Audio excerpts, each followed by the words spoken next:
জি, ওখানে থেকে আমি আশা করি ওখান থেকে আমি নির্বাচন করব। হবিগঞ্জ ১। জি এটা আসলে হবিগঞ্জ শহর না। আমার বাবার সিট ছিল হবিগঞ্জ ৩। জি আমি কিন্তু হবিগঞ্জ ১ থেকে দাঁড়াবো। আচ্ছা আমার দাদা বাড়ি। আর হবিগঞ্জ শহর থেকে আমার বাবা দাঁড়িয়েছে। গণসংযোগ সেরকম নেই, কিন্তু আপনাদেরকে পার্টির লোকের সাথে যোগাযোগ আছে।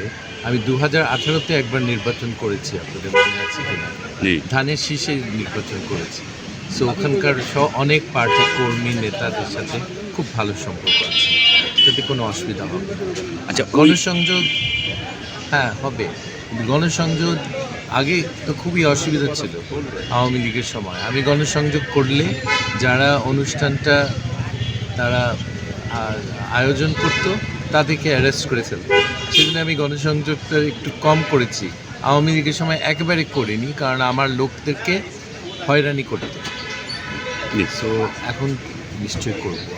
জি, আমি আন্দাজ করতে পারছি। মেইন প্রবলেম হলো আমার বাবার পর আর কেউ কাজ করেনি এলাকার জন্য। রাস্তাঘাট, স্কুল কলেজের অবস্থা ভালো না। এগুলিকে আবার মানে নতুন করে মেরামত করতে হবে অনেক কিছু। এই কাজগুলি করার জন্যে আমি ইনশাল্লাহ সংসদে যাব।